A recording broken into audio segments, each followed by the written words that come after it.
Y que el Señor les bendiga a todos. Una vez más, les doy la bienvenida una vez más a Crosspoint Español. Qué bueno es verlos a todos aquí. A los que están con nosotros en esta mañana, muchas gracias por traer la iglesia a este salón. A los que están viendo esta transmisión, pues muchas gracias por estar en sintonía. Esperamos que puedan estar pronto entre nosotros. Este fin de semana feriado en los Estados Unidos se le considera popularmente como el comienzo informal del verano. Y mañana, lunes 31 de mayo, en los Estados Unidos se observa el Día de la Recordación. En este día nosotros honramos con agradecimiento la memoria de todas las personas que pagaron con sus vidas cuando sirvieron como parte de las varias ramas militares de esta nación.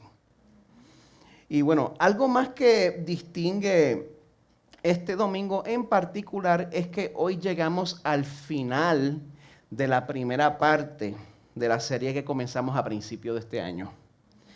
Desde el mes de enero, a través de esta serie Siguiendo Juntos a Jesús, hemos estado examinando el Evangelio según San Marcos. Si alguna vez usted se ha preguntado por qué a los 4 libros al principio del Nuevo Testamento los llaman evangelios. Gracias por preguntar. Bueno, es porque la palabra evangelio proviene del original griego evangelio, que significa buena noticia, buen mensaje. Y en el Nuevo Testamento, estos 4 libros al principio, Mateo, Marcos, Lucas y Juan, son básicamente biografías de Jesús. Y los eruditos bíblicos concuerdan en que la fuente del Evangelio de Marcos pues son las memorias del apóstol Pedro. El apóstol Pedro se las dictó al escritor y ese escritor fue Juan Marcos. El mismo Juan Marcos de quien se habla en el libro de los Hechos, el mismo Juan Marcos que fue compañero de Pablo y Bernabé en sus viajes misioneros. Bueno, se estima que este evangelio fue escrito cerca del año 60 después de Cristo. ¿Quién de ustedes es bien nerd y me puede y sabe quién era el emperador de Roma alrededor del año 60? La esposa mía, Nerón. Sí, porque alrededor del año 64 fue el gran incendio de Roma. Eso significa que aproximadamente para ese mismo tiempo los cristianos estaban experimentando persecución de parte del emperador Nerón. Lo que distingue el Evangelio de Marcos es que nos presenta a un Jesús que vino a establecer su reino, pero no a través de conquista militar, lo siento gente de la derecha, ni tampoco a través de derrocar al opresor imperialista romano, lo siento gente de la izquierda. Lo hizo a través de hacerse un siervo humilde, que le rompe la computadora a los 2 lados. Pues, como hemos visto hasta ahora, aunque a la gente le gustaba mucho el Jesús milagroso, el Jesús curandero, el Jesús que era el que le servía de despensa personal de alimentos, pues esa noción de establecer el reino de Dios a través de servicio, sufrimiento y sacrificio, pues no estaba encontrando tantos clientes. Ni entre el pueblo judío, ni entre las autoridades religiosas judías tampoco, los muy famosos fariseos. Pues si usted ha seguido esta serie, usted ha visto cómo fueron los extranjeros, cómo fueron los que formaban parte de los pueblos marginados, los que pudieron darse cuenta primero de la identidad y de la misión verdadera de Jesús. Mientras que, a pesar de que Jesús los instruía repetidamente y explícitamente, el propio círculo interno de Jesús, sus mismos discípulos, pues les tomó tiempo, fueron lentos para entender. Pero antes que nosotros nos pongamos a criticar a los discípulos, la verdad es que ellos, junto con el pueblo de Israel, habían sido adoctrinados y enseñados por sus autoridades, aún las autoridades religiosas, a esperar este Mesías caudillo, a esperar este Mesías equivocado. Y si hay algo que es difícil de olvidar, si hay algo que es difícil de desaprender, Es la manera en que nuestra crianza y nuestras experiencias y nuestra cultura nos programan el cerebro.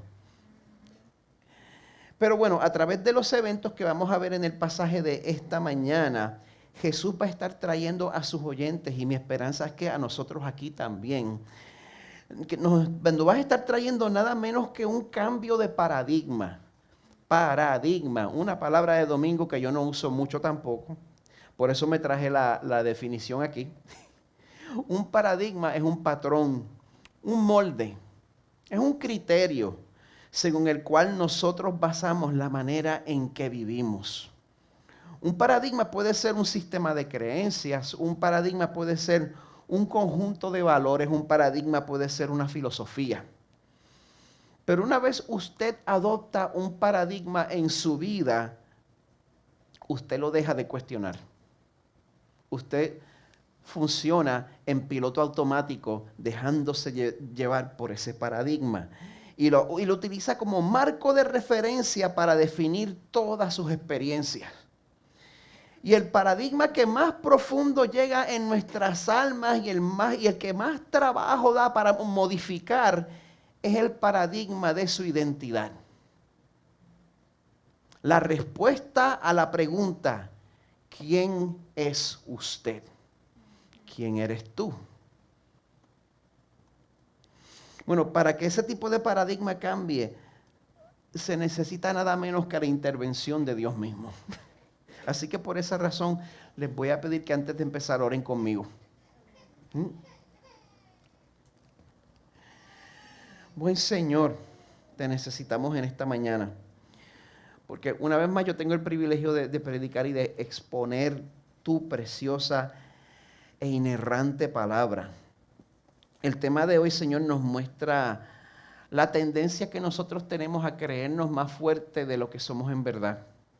Y también nos muestra esa tendencia que tenemos a no darnos cuenta de cuánto dependemos, Señor, de tu misericordia y cuánto la necesitamos. Pero, Señor, a pesar de cómo este tema nos confronta, yo te doy gracias porque el trabajo de cambiar el corazón humano no es el trabajo mío. Y te lo puedo dejar a ti completamente. No es mi trabajo, no es mi responsabilidad. Por eso, Señor, en esta mañana confiamos en que tu Espíritu va a cambiar mentes y corazones a través de tu palabra. Esa es nuestra confianza y es nuestra petición. También pedimos, Señor, que nos ayudes a recordar que todo lo que tenemos, inclusive nuestra fe, Señor, es un regalo de tu misericordia. Un regalo de tu mano generosa y que nuestra esperanza y nuestra salvación solo se encuentran en ti, nuestro amado Jesús, en cuyo nombre oramos. Amén.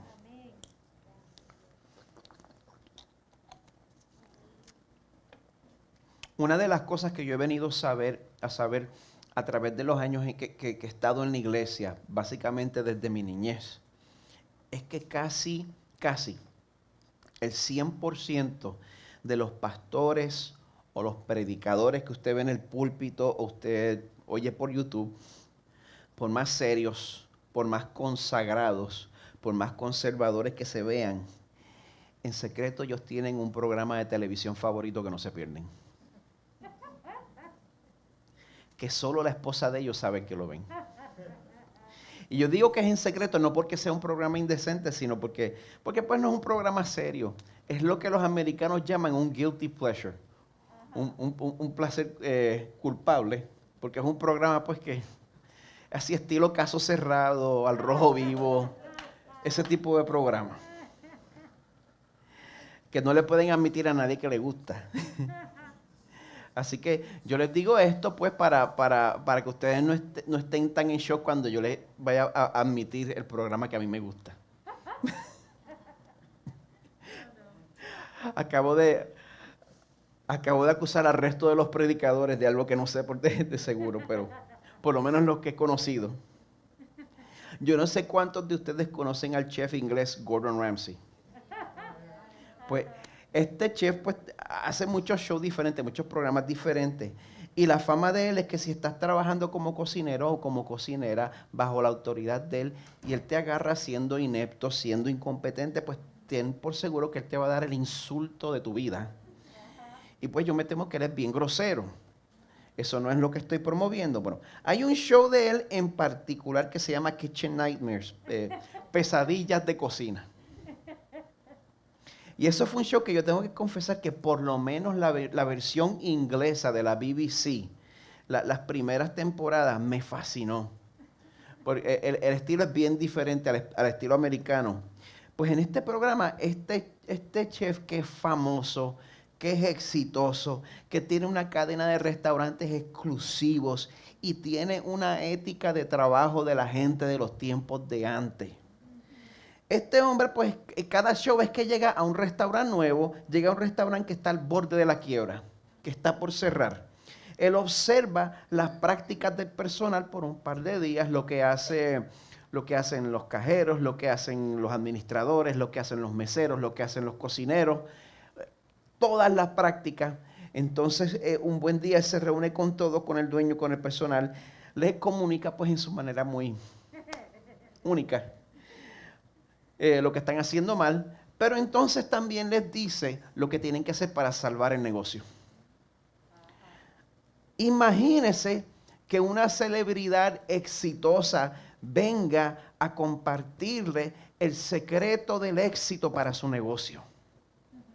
Eso es un privilegio. Es un privilegio. Uno esperaría que todos se dieran cuenta del privilegio y la situación única en la que se encuentran y que siguieran ese consejo tan valioso paso a paso. Pero ese no es siempre el caso.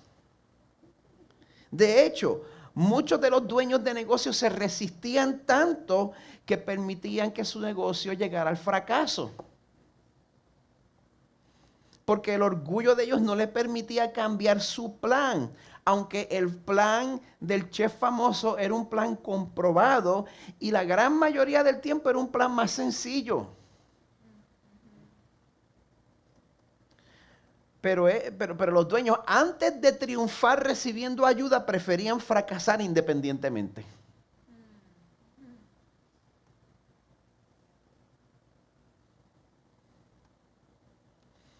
A veces la solución a nuestros problemas se puede ver a leguas. No es que no sabemos, no es que no entendemos. A veces se nota, pero la triste realidad es que no estamos dispuestos a aceptarla porque no nos interesa si no nos podemos llevar el crédito. Así somos. Una pregunta sincera, esta pregunta no es retórica. ¿A quiénes de ustedes les interesa ser parte del reino de Dios? Qué bueno. En Marcos capítulo 10, versos 13 al 31, que es donde vamos a estar leyendo en esta mañana, vamos a encontrar una situación en la cual Jesús habla precisamente sobre esto, sobre el tipo de corazón que tiene que tener la persona que quiere ser parte de su reino. Pero también vamos a ver que la raza humana, en vez de aceptar las condiciones que Jesús explica con tanta claridad, pues mejor prefiere hacer las cosas a su manera, aunque le cueste todo, aunque le cueste hasta la eternidad. Así que bueno, yo creo que el pasaje de esta mañana nos hace una pregunta a todos los que estamos aquí. ¿Con cuál actitud llegamos ante Dios? ¿Llegamos necesitados o llegamos engañados? ¿Llegas ante Dios con una actitud de necesitado o llegas engañado ante Él? El pasaje va a responder esa pregunta. Nos va a mostrar que Dios favorece a la persona que sabe que llega a donde Él con manos vacías. Y que la gente que se cree que puede sobornar a Dios y que pueden poner a Dios en deuda a través de sus propias buenas obras, a través de sus esfuerzos, contribuciones, pues esas personas viven trágicamente engañadas. ¿En qué bando estás? Bueno, yo les recuerdo que los eventos a lo largo del capítulo 10 de Marcos, todos estos eventos suceden en la región de Perea. Es la región que está en el óvalo oscurecido al este de Judea, al este de Jerusalén, al este del río Jordán. Jesús estaba en medio de un viaje largo desde Capernaum y ese viaje iba a terminar en Jerusalén, donde Jesús se iba a entregar para ser enjuiciado injustamente y asesinado por mi pecado, por su pecado. Pues el pasaje de hoy comienza con una situación donde vemos que Jesús está listo para bendecir a los que se acercan a Él con pobreza de espíritu. Y cuando yo digo pobreza de espíritu, pues yo me refiero a la persona que llega a Jesús con un corazón humilde, con un corazón dependiente. Marcos 10, verso 13. Comienza diciendo: traían niños a Jesús para que Él los tocara. No especifica quiénes estaban trayendo los niños. Hace sentido asumir que serían los padres de estos niños que están trayendo a los niños para que Jesús los bendiga. Pues al parecer los discípulos ya se habían graduado a escuderos de Jesús, se creían los guardaespaldas de Jesús. Y decidieron que esta actividad de Jesús, estar bendiciendo niños, pues era una pérdida de tiempo para Jesús. Y por eso dice que a los que trajeron los niños, los discípulos los reprendieron. Una vez más, les recuerdo lo que dije hace un par de semanas. Ahora mismo los políticos les gusta retratarse con bebés y es todo muy bonito.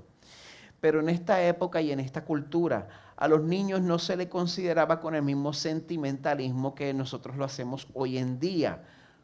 En esta época, en esta cultura, como los niños todavía no podían contribuir trabajando y por las tasas altas de mortandad infantil que habían en esta época y en esta cultura, pues a los niños se les consideraba más bien como una carga financiera hasta que los pudieran enviar a trabajar. Pues para los discípulos no valía la pena que Jesús perdiera su tiempo tan valioso con personas que no tenían influencia, con personas que no tenían poder, con personas que no tenían ningún valor estratégico. ¿Cómo reacciona Jesús a esto? Verso 14, cuando Jesús vio esto, se indignó. Hay muchas razones para indignarse por el comportamiento de los discípulos. Yo creo que Jesús aquí no estaba reaccionando tanto a lo que los discípulos creían en cuanto a los niños. Yo creo que Jesús estaba reaccionando más bien a lo que los discípulos creían en cuanto a ellos mismos al hacer esto. En este momento los discípulos ven este grupo de niños que están viniendo a Jesús para recibir su bendición. Y los discípulos piensan en sus corazones, bueno, Jesús necesita estar conectado con gente clave y estos niños no tienen nada que ofrecerle a Jesús. Si usted hace eso, siempre que usted use un juicio poco caritativo en contra de otra persona, aunque usted no se dé cuenta, cuando usted juzga a otra persona, pues usted se está elevando como superior a esa persona. Si no lo sabía, pues ahora lo sabe. Y los discípulos, cuando afirman que los niños no merecían tener acceso a Jesús, pues porque no tenían nada que ofrecer, pues ellos estaban implicando que ellos sí merecían tener ese acceso porque ellos eran de mucho valor para Jesús. Pues yo creo que esta es la razón por la cual Jesús les responde en el verso 14 diciéndoles: dejen que los niños vengan a mí, no se lo impidan, porque de los que son como estos es el reino de Dios. El reino de Dios pertenece a los que son como estos niños. Una vez más, no se deje llevar por el sentimentalismo que nos han inculcado cuando pensamos en esa estampa de Jesús con los niños a su alrededor. Cuando Jesús dice que el reino de Dios pertenece a los que son como niños, no está diciendo que el reino de Dios pertenece a los que son inocentes, a los que son puros de corazón. Ninguno de nosotros podemos volver a ese estado, número uno. Más bien, el contexto nos deja saber que se refiere a los que vienen ante Dios sabiendo que traen manos vacías. El reino de los cielos pertenece a los que vienen a Dios sabiendo que no tienen nada que ofrecerle, que no tienen poder, que no tienen influencia, que la gente los ven como si valieran menos, que llegan con un corazón de humildad, de dependencia, los que saben que todas las buenas obras que usted haga a lo largo de su vida nunca van a poder adquirir suficiente capital espiritual para merecer la bendición de Dios. Y es por eso que Jesús en el Sermón del Monte, cuando Él habla sobre las bienaventuranzas, cuando Él habla sobre las prácticas que traen bendición, sobre las prácticas que nos hacen florecer como seres humanos, lo primero que dice en Mateo 5:3, bienaventurados los pobres en espíritu, pues de ellos es el reino de los cielos. Bueno, para robarme la aplicación de mi amigo y mentor Chan Kilgore, el problema con la mayoría de nosotros no es que nosotros creemos que somos ricos en espíritu. Cuando vemos esto de que Jesús dice, bienaventurados los pobres en espíritu, el problema de nosotros no es que nosotros creemos que somos ricos o millonarios en espíritu. El problema de nosotros es que nos creemos que somos clase media en espíritu. No somos ricos, pero no estamos tan mal. No es para tanto. Miramos a nuestro vecino y pensamos, bueno, yo sé que yo tengo estos problemas, pero por lo menos yo no estoy tan mal como fulano, sutano. Amada iglesia, te pregunto, ¿tú te crees que eres clase media en espíritu? ¿Con quién te comparas para sentirte mejor? Yo me agarro a mí haciendo eso muchas veces. Yo lo hago. Conózcase, sea honesto con usted mismo. Cada vez que nos comparamos con una persona para sentirnos mejor, eso es creernos clase media en espíritu. Yo sé que yo estoy mal, pero no estoy tan mal como. No sean prontos para responder, más bien interrógate y diagnostícate. Me aseguré que la palabra fuera correcta. Porque la verdad es que todos nos cantamos como los más serviciales. Pero les pregunto, ¿somos así con la gente que no tiene poder ni influencia en este mundo? ¿Servimos con la misma alegría, con la misma efusividad a la persona que no tiene poder, que no tiene influencia y que no nos lo puede agradecer? Jesús amaba a los niños de manera especial y bueno, a todos nos encanta afirmar cuánto amamos a la niñez. Tanto a la izquierda como a la derecha política afirman que ama a la niñez. La izquierda afirma que ama a la niñez a través de los servicios que le ofrece después de nacer. La derecha afirma que ama a los niños a través de defender el derecho de nacer.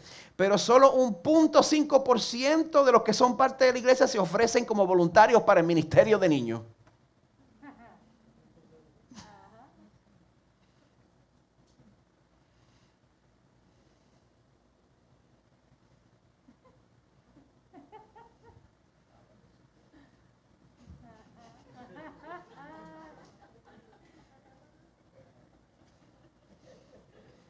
¿A quién le toca hoy? A la Lisa, yo creo. Denle las gracias cuando la vean. Ajá.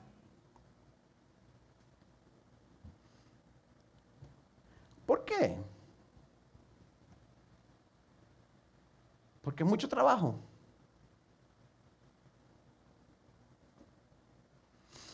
Recuerdo una iglesia donde yo estaba, que una persona me dijo específicamente, yo no trabajo en el ministerio de los niños. ¿Por qué? Y no es que haya dicho eso, es la actitud con la cual lo dijo y todo lo que implicaba, pero ese es otro cuento, en el cual me estoy comparando a él. ¿Ustedes ven? El Señor. El Señor salva pecadores como yo. Amén. ¿Por qué? ¿Por qué es un suplicio encontrar voluntarios para el cuidado de niños? Porque solo nos interesa el reconocimiento de la gente que nos puede beneficiar. Y no nos gusta levantarnos temprano un domingo para aguantarle mala crianza a un niño. O porque mi ministerio de enseñanza y de maestro de maestra es demasiado sofisticado para los nenes, que es algo que debería ser más público y recibir más reconocimiento. La actitud que nosotros tenemos hacia los que no tienen la capacidad ni los recursos para recompensarnos, eso diagnostica con mucha precisión si nosotros nos consideramos clase media en espíritu. Jesús nos advierte en el verso 15, en verdad les digo que el que no reciba el reino de Dios como un niño, no entrará en él. ¿Sabe por qué? Porque cada vez que nosotros despreciamos a otro ser humano, cada vez que nosotros pensamos que merecemos más el amor y la aceptación de Dios que otro ser humano, cada vez que nosotros le sacamos el cuerpo a otro ser humano y cada vez que nosotros impedimos que esos seres humanos se acerquen a Jesús, el problema no es solamente que nosotros tengamos un concepto distorsionado sobre ellos, el problema es que también yo tengo un concepto distorsionado sobre mí mismo. Pero gente, al pie de la cruz, todos estamos a la misma altura. Todos somos como niños. Todos quedamos sin poder, sin posición, sin derechos, plenamente dependientes del amor de nuestro Señor. Pero bueno, el verso 16 nos muestra que Jesús, precisamente a esos niños sin poder, sin posición, sin derechos, tomándolos en los brazos, los bendecía, poniendo las manos sobre ellos. ¿Quieres la bendición de Dios? Ni una persona dijo sí, no fue retórico. ¿Quién quiere la bendición de Dios? Amén. Acércate a Él con pobreza de espíritu. Pero algo que es interesante en la raza humana es que para nosotros lo más difícil no es la prueba de la pobreza, es la prueba de la prosperidad. Porque nos puede dar una impresión equivocada sobre nosotros mismos. El verso 17 continúa con la próxima parte. Dice, cuando Jesús salía para irse, vino un hombre corriendo. Otros evangelios nos dejan saber que este hombre también se le llama un hombre prominente, un hombre joven. Por esa razón se le conoce como el joven rico. Dice, arrodillándose delante de él. Esto es, hay que reconocerlo, esto es un gesto que la gente prominente no le concedía a Jesús por costumbre. Esto es una persona que estaba reconociendo el ministerio de él. Le preguntó, maestro bueno, ¿qué haré para heredar la vida eterna? Si hay algo que nosotros vemos consistentemente de parte de Jesús, es que Jesús tiende a consolar al afligido y a afligir al que está acomodado. Por esa razón, Jesús desafía hasta la estructura de la pregunta de este hombre. Jesús le respondió, dice el verso 18, ¿por qué me llamas bueno? Nadie es bueno sino solo uno, Dios. Y no se me cambien a testigos de Jehová, no los quiero ver en el salón del reino. Jesús no está negando su divinidad aquí. Él está confrontando las suposiciones que trae este joven rico. Y mejor que el comentarista Daniel Akin, no lo puedo poner yo. Dice, llamar a Jesús bueno es llamarlo Dios. ¿Es eso lo que quiso decir? Si Jesús no es Dios, entonces como el resto de la humanidad es un pecador y por lo tanto no es bueno en el sentido supremo. Por otro lado, si es Dios, es apropiado llamarlo bueno. También es apropiado adorarlo, seguirlo, obedecerlo. Jesús desafía al joven a pensar con claridad y elegir sus palabras con cuidado. Un desafío que todos debemos aceptar. Soy bueno. ¿Estás seguro? ¿Me quieres dar ese título? Puede que no te guste lo que te voy a decir. Y el otro problema es que este joven muestra una mentalidad que deja ver que él creía que la vida eterna se adquiría pues a través de una transacción. Cuando le pregunta a Jesús, ¿qué hago para heredar la vida eterna? Él se lo quería ganar a través de sus esfuerzos. Y bueno, yo creo que por esa misma razón esa es la razón por la cual Jesús le responde, por esa misma línea de pensamiento, para llevarlo a ver que cuando nosotros tratamos de impresionar a Dios con nuestra piedad, eh, con nuestra santurronería, pues que en verdad no estamos ni acumulando puntos con Dios, ni tampoco estamos controlando nuestra naturaleza pecadora. Jesús le responde en el verso 19, tú sabes los mandamientos: no mates, no cometas adulterio, no hurtes, no des falso testimonio, no defraudes, honra a tu padre y a tu madre. Es interesante, Jesús está utilizando la segunda sección de los 10 mandamientos.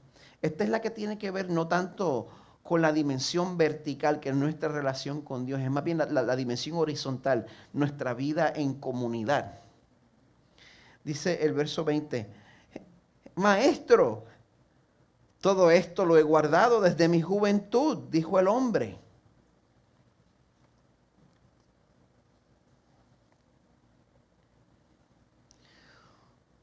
Yo no sé cuánto conocimiento del Torah tendría este joven rico.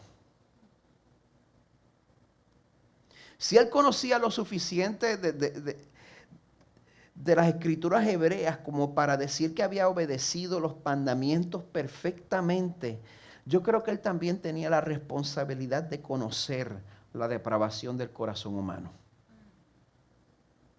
Yo creo que él también tenía la responsabilidad de saber que Dios exige obediencia perfecta a su ley.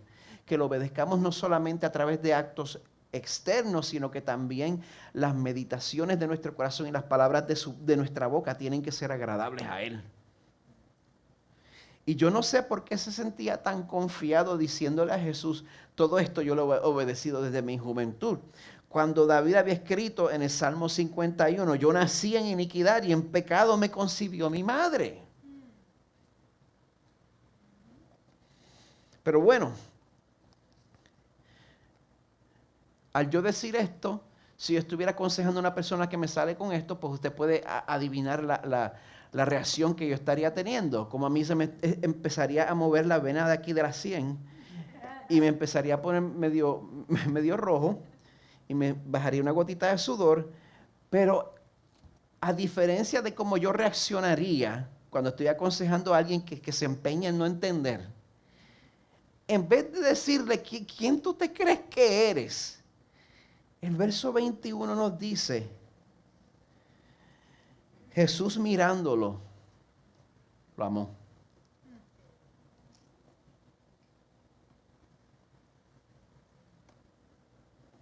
No pasemos eso por alto. Porque todos aquí hemos recibido el amor de Dios. Cada uno de ustedes.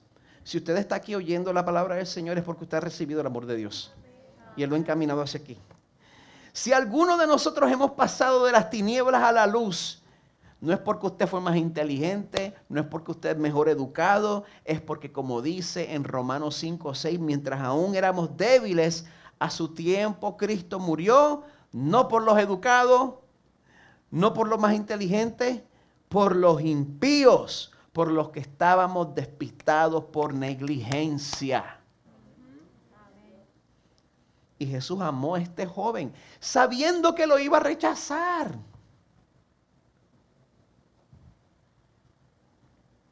Es en este momento que Jesús pues le da una dosis de realidad a este pobre joven rico. Y le dijo en el verso 21, una cosa te falta. Ve y vende cuanto tienes, y da a los pobres, y tendrás tesoro en el cielo. Entonces vienes y me sigues.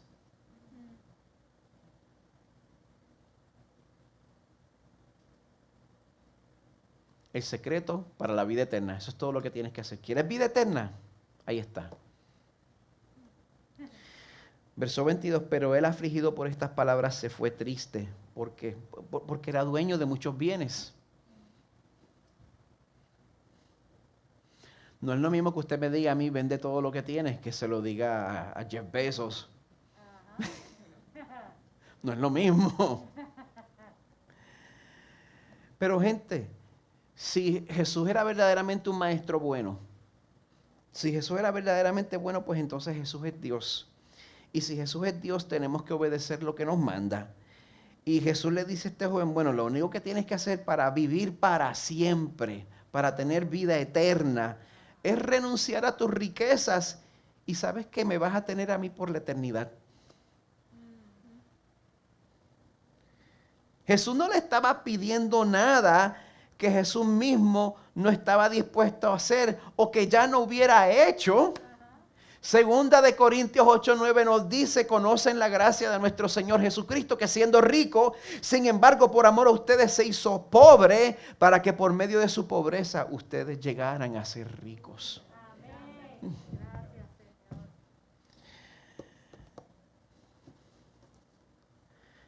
Pero el corazón de este joven se había vuelto miope. Solo veía lo que tenía al frente. Se le hizo imposible rendir la riqueza menor que tenía en sus manos para adquirir una riqueza interminable que nadie le iba a poder quitar. Porque porque sus posesiones se habían convertido en su Salvador. Sus posesiones se habían convertido en su Dios funcional. Sus posesiones se habían convertido en su ídolo. Y ese es el problema que tenía él, que tengo yo, que tiene usted. Venimos con ese problema de fábrica. Que creemos que nosotros vivimos en obediencia a los 10 mandamientos, pero en verdad idolatramos tantas cosas que ni siquiera nos hemos graduado de obedecer el primer mandamiento de no tendrás dioses ajenos delante de mí. Y de la misma manera que nosotros tomamos cosas buenas, cosas tales como nuestros talentos, nuestros estudios, nuestras carreras, nuestros esposos, nuestras esposas, nuestros hijos, nuestras hijas, nuestra clase social, nuestros ministerios, el poder, el control, y tomamos esas cosas y las elevamos a un estatus donde no pertenecen, las hacemos nuestros dioses. Y yo digo que las hacemos nuestros dioses porque el pensamiento de nosotros perder eso nos hace perder el control. No podemos imaginarnos nuestras vidas sin esas cosas, nos colapsamos. Pecamos si tenemos que considerar perder esas cosas. No podemos imaginar nuestras vidas si por alguna desgracia tuviéramos que perder eso. Piense, ¿qué cosa hace que usted se sienta así? Porque usted la tiene. Identifíquela ahora mismo. ¿Qué es lo que usted teme perder? Este joven había hecho eso mismo con sus riquezas y sus posesiones. Porque hay gente rica que sí pueden ser generosos, pero él no podía. Por eso en el verso 23, Jesús mirando en derredor dijo a sus discípulos, qué difícil será para los que tienen riquezas entrar en el reino de Dios. No se lo tengo que explicar. Lo que dice ahí es como es. Los discípulos se asombraron de sus palabras, gente, porque el evangelio de la prosperidad no es un invento solamente de estos tiempos. Ellos creían de igual manera que la prosperidad material era una señal del favor de Dios. Pero Jesús les estaba reventando ese globito rosado y entonces tomó esa afirmación específica. Qué difícil es que los ricos entren al reino de los cielos. Y entonces tomó esa afirmación específica y la generalizó. Dice el resto del verso 24. Jesús respondiendo de nuevo les dijo, hijos, qué difícil es entrar en el reino de Dios. Te aplica a ti. Le aplica a usted. Me aplica a mí. Verso 25. Que muchas ridículas dice la gente para tratar de explicar esto. Es más fácil para un camello pasar por el ojo de una aguja que para un rico entrar en el reino de Dios. No hay que hacer gimnasia. Eso es precisamente lo que quiere decir. Literalmente. La gente ha tratado de explicar eso de muchas maneras creativas. Tómelo literalmente. Es más fácil pasar un animal grande a través de un huequito microscópico que se salve el alma de cualquier persona que ame más su riqueza, sus posesiones, su poder, que a Dios.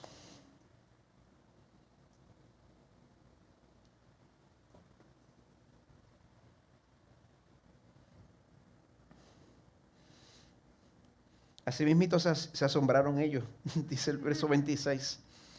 Ellos se asombraron aún más diciendo entre sí, ¿y quién podrá salvarse si yo creía que los ricos tenían el cielo gano?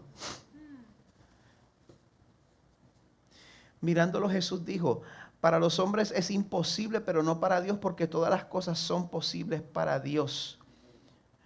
Dios es poderoso para salvar, pero es importante que nosotros nos demos cuenta de esa dinámica enfermiza que nosotros añadimos, porque nosotros utilizamos nuestra riqueza, nuestro poder, nuestros recursos para tratar de expiar nuestra culpa. Y muchas personas con riqueza se le hace difícil, porque la persona con muchos recursos puede usar sus recursos para el reino del Señor y sentir que de esa manera está ganándoselo. Y para esa persona, la peor pesadilla de su vida sería perder todos esos recursos. ¿Qué voy a hacer ahora? ¿Cómo voy a ganarme el favor de Dios? Y si mañana yo despierto habiendo perdido mi habilidad para predicar y tocar instrumentos, ¿qué me queda a mí? ¿Cuál es la base de mi relación con Dios si yo no puedo hacer nada por Él? ¿Cuál es la base de su relación con el Señor si usted no puede hacer nada por Él? Pastor, usted me está pidiendo demasiado. Usted me está pidiendo que dependa de Dios como un niño.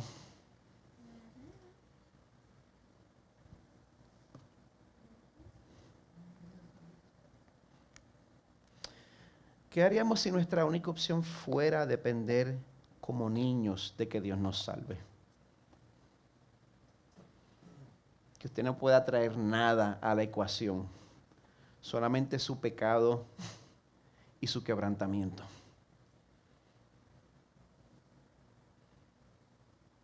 Que usted no pueda traer ni tan siquiera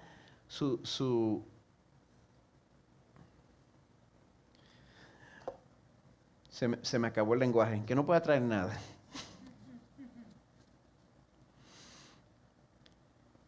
Lo que pasa es que nosotros creemos que aportamos mucho al reino de Dios.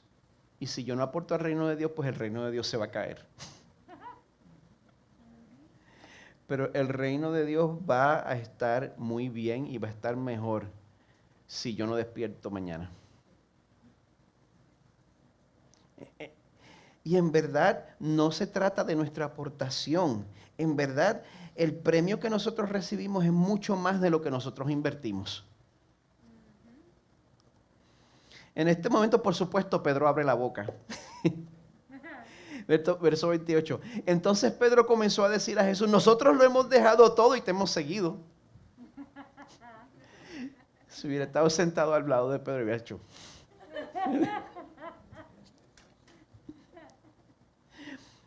Jesús respondió, en verdad les digo que no hay nadie que haya dejado casa o hermanos o hermanas, o madre o padre o hijos o tierras por causa de mí y por causa del evangelio. Quiero que aprecie que seguir a Cristo tiene un precio. Vale la pena, pero tiene un precio.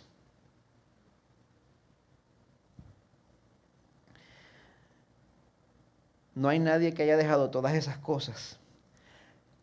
Verso 30, que no reciba 100 veces más ahora en este tiempo. Casas y hermanos y hermanas y madres e hijos y tierras, junto con persecuciones. Jesús incluye las persecuciones entre las recompensas que vamos a recibir por seguirle.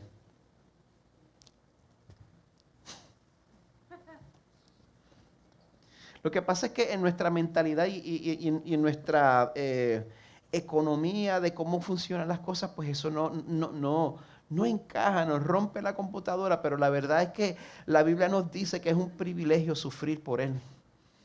No lo vemos ahora, pero lo vamos a ver. Verdaderamente ser parte de la familia de Dios, que también es pues de los beneficios que vienen. Recibir 100 veces más ahora en este tiempo, casas, hermanos, hermanas, madres, hijos, tierras. ¿Qué puedo decir? Ser parte de la familia de Dios es un tesoro incalculable ahora mismo. Amén. Pero el tesoro verdadero es el hecho que nos espera, como dice, en el siglo venidero, la vida eterna. Amén. Ya viene, ya está ahí, ya está por llegar. Termina diciendo, pero muchos primeros serán últimos y los últimos primeros. Porque en el reino de Dios los valores se invierten. Las cosas que nosotros consideramos tan importantes aquí pierden su valor. Y las cosas que nosotros vemos como poca cosa, pues serán debidamente recompensadas. Y el cambio de paradigma en el reino de Dios es que los que vienen sin nada, los que confiesan que no son nada, los que buscan y reciben la gracia que solo se encuentra en Cristo, esos son los que reciben la bendición de Jesús. El equipo de adoración puede pasar. Así que el llamado del Señor para nosotros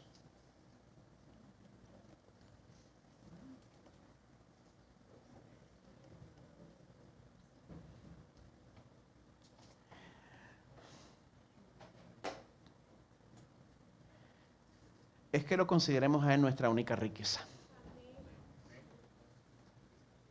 Y muchas veces nosotros queremos a Dios más, algo más. Queremos tener una relación con el Señor más lo que yo puedo aportar. Pero eventualmente el día va a llegar en que nosotros no vamos a poder aportar lo que antes aportábamos.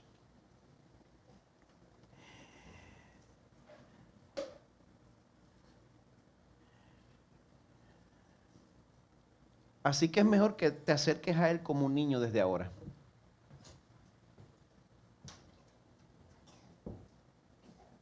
Así que en este momento no vamos a estar celebrando el sacramento de la comunión en este domingo, pero sí mientras nosotros respondemos al Señor con nuestras voces. Les llamo a que, a que consideren y les llamo a que si el Señor los inquieta, a que este es el momento en que usted se rinda ante Él como un niño que no tiene nada que ofrecer. Nosotros estamos aquí. Estamos disponibles para ayudarle y para orar con usted. Y para nosotros será un placer ver cómo nosotros podemos serle de asistencia. Para nosotros es una bendición, es un honor. Así que vamos a estar de pie y vamos a celebrar una vez más, cantando otra vez temprano yo te buscaré. Vamos a celebrar la fidelidad del Señor para los que se acercan a Él con un corazón quebrantado.